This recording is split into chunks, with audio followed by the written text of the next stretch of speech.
बिस्मिल्लाहिर्रहमानिर्रहीम। अस्सलामु अलैकुम या अली मदद।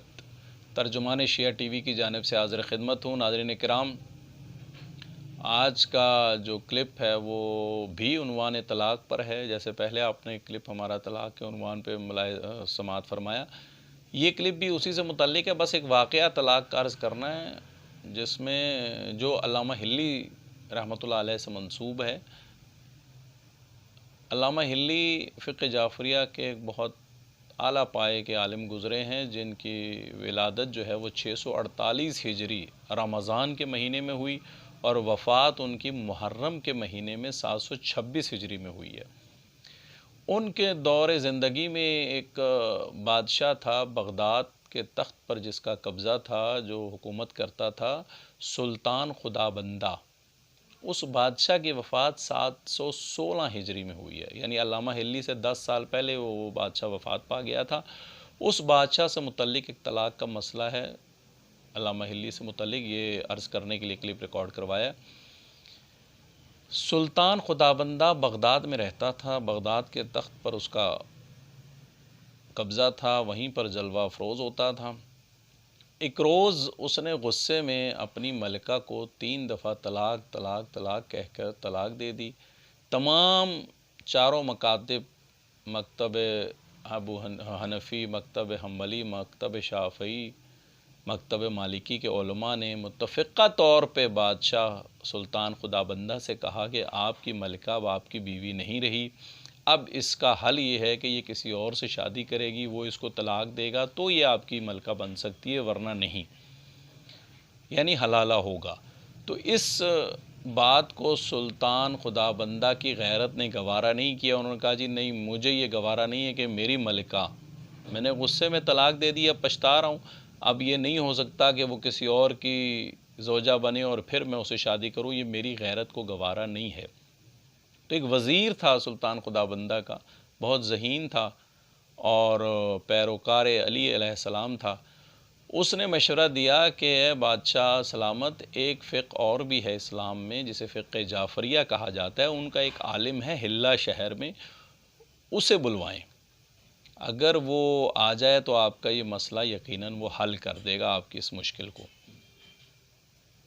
तो सिपाहियों को भेजा। अलगर्ज़ वाक़या बहुत तुलानी है, मुख्तसरन अर्ज़ करूँ ताकि क्लिप लंबा ना हो जाए। अल्लामा हिल्ली बादशाह के दरबार में आए।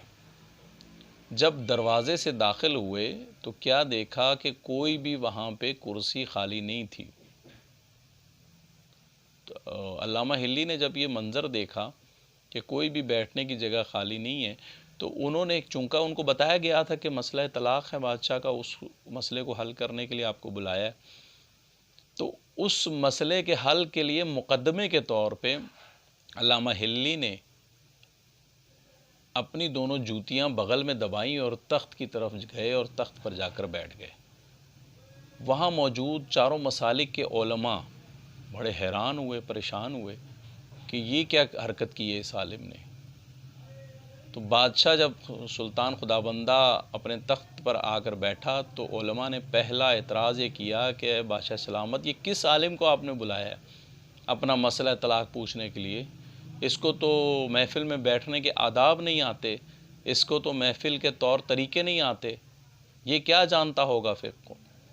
तो बादशाह ने पूछा, क्या हुआ? कहा, देखिए, ये जब दरबार में दाखिल हुआ तो सीधा आपके तख्त पर बैठ गया, फिर बगल में जूतियाँ दबा कर आ गया साथ अपने और आपके तख्त पर बैठ गया। इन दोनों सवालों का इससे जवाब लें, फिर आपके मसले तलाक़ पर गुफ्तगू होगी। तो अल्लामा हिल्ली से जब सुल्तान खुदाबंदा ने पूछा कि आपके पास क्या जवाब है इस पहले सवाल का कि आप मेरे तख्त के पास आकर क्यों बैठ गए, तो अल्लामा हिल्ली ने फ़रमाया कि मेरे रसूल के इरशाद गिरामी है कि मुसलमान को किसी महफ़िल में जहाँ भी जगह मिले उसे बैठ जाना चाहिए। तो मैंने दरबार में देखा कुछ जगह खाली नहीं थी, आपके तख्त खाली था, इधर बैठने की गुंजाइश भी बहुत ज़्यादा थी, तो मैं सीधा आपके तख्त पर आकर बैठ गया। बादशाह कुछ मुतमईन हुआ, पूछा, अच्छा दूसरे सवाल का क्या जवाब है आपके पास? ये जूतियाँ बगल में दबा कर आना मुनासिब नहीं लगा, दरबार के आदाब के भी ख़िलाफ़ है।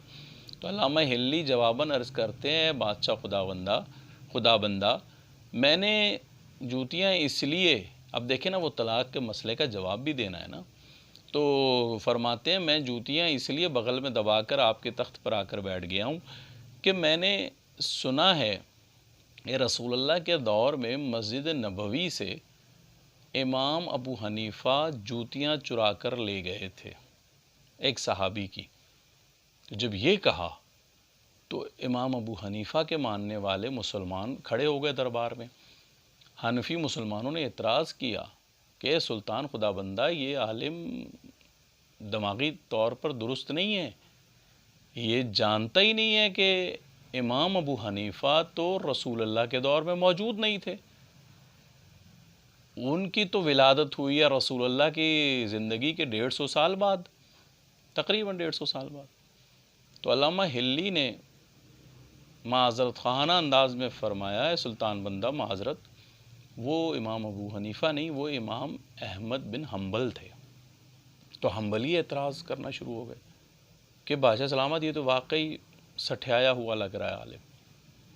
پھر معذرت کی علامہ ہلی نے، پھر انہوں نے کہا جی او ہو بادشاہ سلامت وہ امام حنبل نہیں امام مالک تھے۔ تو مالکی سارے اعتراض کرنا شروع ہو گئے۔ اسی طرح ایک ایک کر کے امام شافعی کا نام لیا تو شافعی کھڑے ہو گئے۔ جب چاروں کی طرف سے یہ تصدیق ہو گیا کہ اے بادشاہ سلامت ہمارے امام تو رسول اللہ کے دور میں تھے ہی نہیں، وہ تو 150 سال بعد آ رہے ہیں دنیا میں، تو اس علامہ ہلی کا الزام غلط ہے۔